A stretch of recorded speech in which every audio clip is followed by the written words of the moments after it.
Good morning.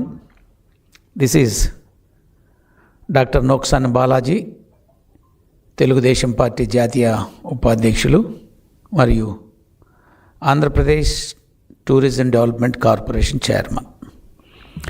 ఈరోజు ప్రధానంగా ఆంధ్రప్రదేశ్లో కూటమి ప్రభుత్వం అధికారంలోకి వచ్చిన ఈ 2 సంవత్సరాల్లో గౌరవ ముఖ్యమంత్రి నారా చంద్రబాబు నాయుడు గారు ఈ రాష్ట్ర ముఖ్యమంత్రిగా, కూటమి నాయకులుగా ఏదైతే గౌరవ ముఖ్యమంత్రి చంద్రబాబు నాయుడు గారికి రాష్ట్ర అభివృద్ధి అంటే సంక్షేమంతో పాటు, ప్రాజెక్టులతో పాటు, పరిశ్రమలతో పాటు ప్రజలకు సంతోషదాయకమైనటువంటి వాతావరణాన్ని ఇవ్వాలి. ప్రజలు తమకి వీకెండ్లో కానీ లేదా మంత్ ఎండింగ్లో కానీ లేదా సెలవు రోజుల్లో కుటుంబ సమేతంగా వెళ్ళి ఎక్కడైనా సేద తీరే విధంగా, ఆహ్లాదకరమైనటువంటి అనుభూతిని పొందే విధంగా, ప్రజలకి నిత్యం కష్టాలు చేసుకొని, పనులు చేసుకొని, ఏదో శారీరక శ్రమ చేసుకొని కానీ, ఉద్యోగం చేసుకొని కానీ, ఎవరైనా కానీ ఒక సంతోషకరమైన వాతావరణాన్ని ఎంజాయ్ చేయటానికి, ఆహ్లాదకరమైనటువంటి వాతావరణం కల్పించాలన్న సదుద్దేశంతో ఆయన టూరిజంని ప్రమోట్ చేయటం జరిగింది. అందుకు ఈ రాష్ట్రంలో పెట్టుబడిదారులు ముందుకు వచ్చేదానికి, టూరిజం మీద ఇన్వెస్ట్ చేయటానికి ఓ టూరిజం పాలసీని కూడా 2024 సెప్టెంబర్ 27 తేదీన తీసుకురావడం జరిగింది.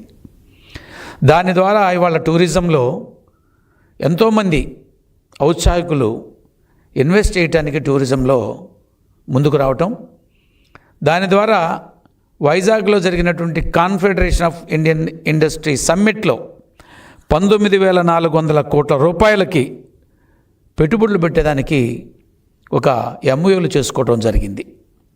దాంతోపాటు ఇవాళ ఈ 19,400 కోట్ల రూపాయల పెట్టుబడులు తద్వారా 91,962 మందికి ఎంప్లాయ్మెంట్ జనరేషన్ అయ్యేటువంటి కార్యక్రమం.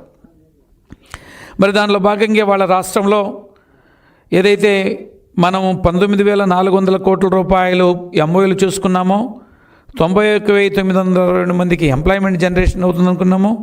దానిలో ఇవాళ 65 ప్రాజెక్టులకి మొత్తంలో 19,400 కోట్లకు గాను 40 ప్రాజెక్టులకు DPRలు సబ్మిట్ చేసి ఉన్నారు.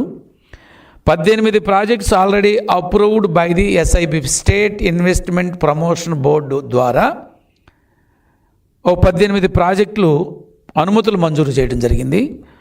ఒక 7 ప్రాజెక్ట్స్ ఆల్రెడీ కమిషన్ స్టార్ట్ అయినాయి. దాని ద్వారా 7 ప్రాజెక్టులు ఏదైతే కమిషన్డో దాని ద్వారా 188 కోట్ల రూపాయలు పెట్టుబడులతో పనులు జరుగుతున్నాయి. 18 ప్రాజెక్ట్స్ ఏదైతే అప్రూవ్ అయిందో SIPB కింద 4,376 కోట్ల రూపాయల పెట్టుబడులు, టోటల్ 19,400 కోట్ల పెట్టుబడుల్లో ఇప్పుడు ఏదో అప్రూవ్డ్ అయింది 4,376 కోట్లు, కమిషన్ అయింది 188 కోట్లు.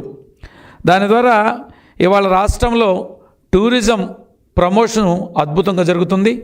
ఈ టూరిజంని ప్రమోషన్ చేయటమే కాకుండా ఏదో హోటల్స్ రావటం కానీ, ఇండస్ట్రీస్ రావటం కానీ, లేదా రిసార్ట్స్, బీచెస్ ఇవి రావటమే కాకుండా గౌరవ ముఖ్యమంత్రి చంద్రబాబు నాయుడు గారు ఆంధ్రప్రదేశ్లో టూరిజం ప్రమోషన్లో భాగంగా ఈ టూరిజం ఫెస్టివల్స్ కూడా నిర్వహించడం జరిగింది. గతంలో ఇటీవల వైజాగ్ ఫెస్టివల్స్, అరకు ఫెస్టివల్స్, అదేవిధంగా అనకాల ఫన్ ఫెస్టివల్స్ అని ఒక 11 రోజులు అత్యద్భుతంగా జరగటం, ఆవకాయ ఫెస్టివల్స్ అని ఇక్కడ అమరావతిలో జరగటం, ఇవన్నీ కూడా ప్రజల్ని చైతన్యవంతులు చేయటం, ప్రజలకు కావాల్సినటువంటి దైనందిన జీవితంలో ఆహ్లాదకరమైన వాతావరణం అందించడానికి చంద్రబాబు నాయుడు గారు చేస్తున్న కృషిలో భాగమని మనం చెప్పాలి.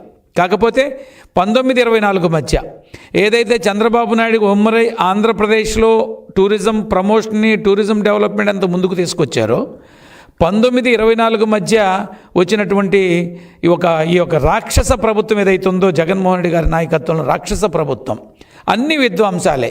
ఆయన ప్రమాణం స్వీకారం చేసిన వెంటనే చేసినటువంటి గొప్ప కార్యక్రమం ఏంటంటే ప్రజావేదికని కూల్చేయటం. ప్రజావేదిక ద్వారా ప్రజలందరూ వచ్చి అక్కడ తమ విజ్ఞప్తుల్ని అందజేయటం కానీ, లేదా వివిధ ప్రభుత్వ కార్యకలాపాలు కార్యక్రమాలు అక్కడ నిర్వహించుకున్నటువంటి అద్భుతమైన 10 కోట్ల రూపాయలతో అత్యంత అంటే ఆధునికంగా నిర్మించి అక్కడ వివిధ ప్రభుత్వ కార్యక్రమాలు నిర్వహించడానికి గౌరవ ముఖ్యమంత్రి చంద్రబాబు నాయుడు గారు నిర్మాణం చేస్తే, దాన్ని వచ్చిన వెంటనే ఏదో ఇంట్లో ఎలుకుందంటే ఆ ఎలుకను పారదోలాలి కానీ ఆ ఇంటికి నిప్పు పెట్టినట్టుగా తమకు నచ్చలేదు కాబట్టి అక్కడ ప్రజావేదిక ఉండటానికి లేదని దాన్ని ధ్వంసం చేసినటువంటి ఆనాటి నుంచి ధ్వంసం 19లో ముఖ్యమంత్రిగా ప్రమాణ స్వీకారం చేసి ప్రజావేదికలో మీటింగ్ పెట్టిన రోజు నుంచి స్టార్ట్ అయిన ధ్వంసం 24 దాకా అప్రహత్యఘటంగా జరిగిపోయినటువంటిది. ప్రజలు భయభ్రాంతులకు లోనయ్యారు. ప్రజాస్వామ్యం లేదు, రాజ్యాంగబద్ధంగా పరిపాలన లేదు, ప్రజాస్వామ్యం ఎన్నికలు జరగలేదు, లోకల్ బాడీ ఎన్నికల్లో దుర్మార్గమైన వైఖరి, ఇలా ఒక రాక్షసంగా ప్రవర్తిస్తూ ప్రజాస్వామ్యబద్ధంగా కాకుండా దానితో టూరిజంను కూడా సర్వనాశనం చేసినటువంటి పరిస్థితి. ఉదాహరణకు వైజాగ్లో రిషికొండలో 60 రూములు ఉన్నాయి. 60 రూములకి రోజుకు 2 లక్షల రూపాయలు వచ్చేటువంటి ఆదాయం. అలాంటి రూముల్ని నీ విలాసాల కోసం, నీ గొప్పదనం కోసం ఏదో 3 రాజధాని పేరుతో రాష్ట్రాన్ని విచ్ఛిన్నం చేయడానికి, మొక్కలు చేయడానికి ఒక ప్రయత్నం చేసి 60 రూములను ధ్వంసం చేసి అక్కడ 500 కోట్ల రూపాయలతో ఒక పెద్ద ప్యాలెస్ నిర్వహించడం. ఆ ప్యాలెస్ని ఏం చేయాలో ఇప్పటికీ అర్థం కానటువంటి పరిస్థితి. 2 సంవత్సరాలు పట్టింది నిర్ణయం తీసుకోవాలంటే. ఎవరికి ముందుకు రాని పరిస్థితి. అంటే ఏ ప్రయోజనానికి ఉపయోగపడని విధంగా 500 కోట్ల రూపాయలని దుర్వినియోగం చేసి రాష్ట్ర ఖజానా నుంచి 500 కోట్ల రూపాయలని విచ్చలవిడిగా ఖర్చు పెట్టి అర్థం పర్థం లేకుండా ఏ ఉపయోగం లేనటువంటి ఒక ప్యాలెస్ నిర్మించటం. ఇలా రాష్ట్రంలో 19-24 మధ్య 20,000 కోట్ల రూపాయలు, 28,000 కోట్ల రూపాయలు పెట్టుబడులు వస్తాయని చెప్పి ఆర్భాటంగా ₹1 కూడా పెట్టుబడి రాని సందర్భం. రాకపోతే మంది కనీసం ఉన్న వాటిని కూడా కొనసాగించకుండా ధ్వంసం చేసిన సందర్భం. టూరిజం కార్పొరేషన్ని నిర్వీర్యం చేసిన సందర్భం.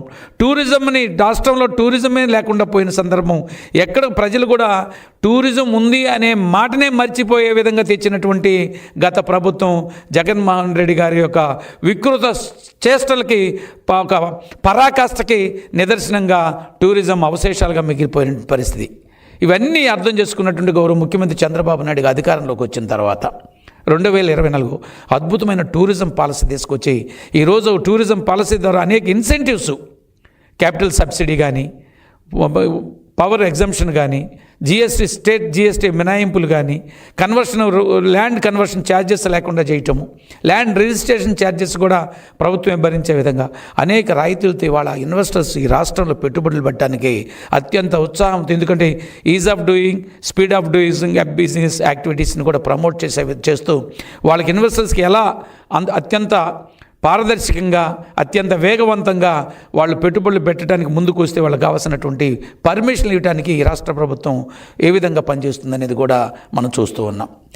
ఆ విధంగా రాష్ట్రాన్ని ఇబ్బందుల పాలు చేస్తే, టూరిజంని నాశనం చేస్తే గౌరవ ముఖ్యమంత్రి చంద్రబాబు నాయుడు గారు ఇవాళ రాష్ట్రంలో అనేక ప్రాజెక్టులు కేంద్ర ప్రభుత్వ సహకారంతో చంద్రబాబు నాయుడు గారు చొరవతో చంద్రబాబు నాయుడు గారు ఒక స్ఫూర్తిదాయకంగా తీసుకుని చంద్రబాబు నాయుడు గారు కేంద్ర ప్రభుత్వంతో ఒప్పించి 441 కోట్లతో శాస్కీ ప్రసాద్ స్కీముల ద్వారా ఇవాళ బ్రహ్మాండమైనటువంటి ప్రోగ్రామ్స్ను కూడా ఈ రాష్ట్రంలో నిర్మాణాలు చేపట్టాం. సూర్యలంకలో ఒక 100 కోట్ల రూపాయలతోటి, గండికోట కడప జిల్లాలో గండికోట అక్కడ ఉండే ప్రాజెక్ట్స్, అన్నవరం, సింహాచలం, అదేవిధంగా బొర్రా కేవ్స్, ఇలా ఒక్కొక్కటి మనం 5-6 ప్రాజెక్టులో చంద్రబాబు నాయుడు గారి కృషి వలన ఇవాళ రాష్ట్రంలో 441 కోట్ల రూపాయలతోటి నిధులతో పర్యాటక రంగం వృద్ధి చెందుతుంది. అదేవిధంగా ఒక టెంపుల్ టూరిజంని కూడా ప్రమోట్ చేయటం, అదేవిధంగా వివిధ బీచ్లను, రెస్టారెంట్ని ప్రమోట్ చేయటం, అదేవిధంగా రాష్ట్రంలో ఒక 50,000 కీస్ రావాలనేటువంటిది ఒక టార్గెట్గా పెట్టుకొని చంద్రబాబు నాయుడు, ఎందుకంటే పర్యాటక రంగం అభివృద్ధి చెందాలంటే లేదా పరిశ్రమలు రావాలంటే బయట నుంచి వచ్చే వ్యక్తులకు అక్కడ ఉండటానికి ఒక స్టే చేయటానికి హోటల్ రంగం కూడా అభివృద్ధి చెందాలి. హోటల్ రంగం ఎప్పుడైతే అభివృద్ధి చెందుతుందో పర్యాటక రంగం అభివృద్ధి చెందుతుంది, దాంతో పరిశ్రమలు వృద్ధి చెందుతాయి, ఇన్వెస్టర్స్ వస్తారు, లేదా విదేశాల నుంచి వచ్చే వాళ్ళు ఉండటానికి కూడా మన హోటల్ రంగాన్ని మనం ప్రమోట్ చేస్తూ ఉంది. తద్వారా ఎంప్లాయ్మెంట్ జనరేషన్ అవుతుంది. దానికి చంద్రబాబు నాయుడు గారు ఒక ఆలోచనతో 50,000 కీస్ రావాలని ఒక ప్రతిపాదన చేయటం, దాంట్లో ఆల్రెడీ మనకి 4,039 కీస్ గదులు ఆల్రెడీ ఎగ్జిస్టింగ్. మనం తీసుకున్నటువంటి చర్యల ద్వారా 9,042 కీసు రెడీ అవుతున్నాయి, ప్రాసెస్లో ఉన్నాయి. ఆల్రెడీ ఈ 9,042 ప్రాసెస్లో ఉన్నట్లు 393 ఆల్రెడీ ఒక నిర్మాణం చేయటం కూడా జరిగింది. టోటల్గా ఉన్నటువంటి మన టార్గెట్ 12,788 రూమ్స్ ఈ యొక్క 19,400 కోట్ల రూపాయల ద్వారా తీసుకున్న చర్యల ద్వారా వస్తున్నాయి. మరి మొత్తం మీద టార్గెట్ 50,000 కీస్ ఆంధ్రప్రదేశ్లో రావాలనేది గౌరవ ముఖ్యమంత్రి చంద్రబాబు నాయుడు గారి ఆలోచన. మరి జగన్మోహన్ రెడ్డి గారు ఈ రోజుకు కూడా ఏదో విధంగా రాష్ట్ర ప్రభుత్వాన్ని బదనాం చేయడానికి, రాష్ట్ర ప్రభుత్వాన్ని అబాస్ పాలు చేయాలి, ప్రజల్లో రాష్ట్ర ప్రభుత్వానికి వస్తున్నటువంటి గౌరవ ప్రతిష్టల్ని, ప్రజలు ఏదైతే ప్రేమను పెంచుకున్నారో ఈ ప్రభుత్వం మీద, ఆయన గౌరవ ముఖ్యమంత్రి గారు ఎన్నికలకు ముందు ఏదైతే హామీ ఇచ్చారో, ఎన్నికల హామీలు, సూపర్ 6 పథకాలు, చెప్పని పథకాలు కొన్ని, దివ్యాంగులకు వచ్చేసరికి ఫ్రీ బస్ సౌకర్యం, అన్న క్యాంటీన్లు కానీ, లేకపోతే ఆటోల సేవలో ఆటో డ్రైవర్స్కి 15,000 రూపాయలు ఇస్తున్నటువంటి సందర్భం, ఇలా చెప్పనివి కూడా చేస్తూ ప్రజల ఆదరాభిమానాలు పొందుతున్నందువలన గౌరవ ప్రతిపక్ష నాయకుడు, ప్రతిపక్ష హోదా లేని ప్రతిపక్ష నాయకుడు ఈ రోజుకు కూడా ఈ రాష్ట్ర ప్రభుత్వం మీద ఒక విషం చుమ్ముతున్నటువంటి పరిస్థితుల్లో భాగంగా ఇవాళ షాక్ పాలసీ తీసుకొస్తే ఏదైతే గోవా కానీ మిగతా ప్రదేశాల్లో ఉంది, ఇవాళ టూరిజం ప్రమోట్ కావాలంటే టూరిస్టులు కొన్ని అడుగుతున్నారు. అది చంద్రబాబు నాయుడు గారు ఆయన ఏదో ఉత్సాహపడి చేస్తుంది కాదు.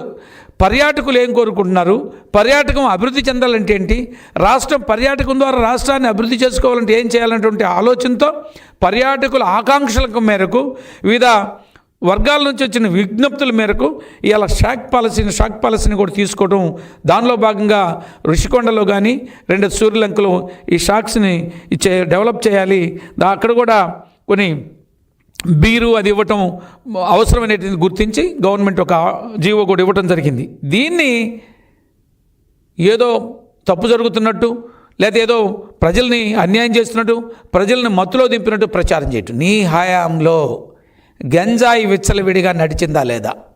మీ హయాంలో గంజాయి హబ్బగా రాష్ట్రం తయారైంది లేదా? మీ హయాంలో యువత గంజాయికి బానిసలై అనేక అత్యాచారాలకు, అనేక క్రిమినల్ యాక్టివిటీస్కి, అనేక దుశ్చర్యలకు పాల్పడింది అవునా కాదా? గంజాయిని వ్యాపారంగా చేసుకొని జీవించింది మీరా కాదా? ఇవాళ చంద్రబాబు నాయుడు గారు కానీ చంద్రబాబు నాయుడు గారు సంబంధించిన వాళ్ళుగా నడపడం లేదు. ఇది ఎవరైతే మనం ఇచ్చే టెండర్ల ద్వారా ఎవరైతే వస్తారో వాళ్ళకి ఇస్తున్నాం. ప్రజలకు కావాల్సినటువంటి ఇప్పుడు గోవా రకరకాల స్టేట్స్లో ఉంది ఈ యొక్క పాలసీ, దాన్ని షాక్ పాలసీని మనం ఇక్కడ ఇంప్లిమెంట్ చేస్తాం. ట్రయల్ మెథడ్లో 2 చోట్ల ఇవ్వటం జరిగింది. అయితే ఎవరైనా అభిలషించినట్టు అక్కడ ఎటువంటి అవాంఛనీయ సంఘటనలు జరగకుండా, ఎటువంటి క్రిమినల్ యాక్టివిటీ కానీ, ఎటువంటి టీజింగ్ కానీ జరగకుండా తగు చర్యలు తీసుకునే దానికి కూడా ఒక సెక్యూరిటీని కూడా అక్కడ పెట్టడానికి కూడా ప్రభుత్వం సన్నాహాలు చేస్తుంది. ఆల్రెడీ ప్రభుత్వం ఒక డెసిషన్ తీసుకుంది.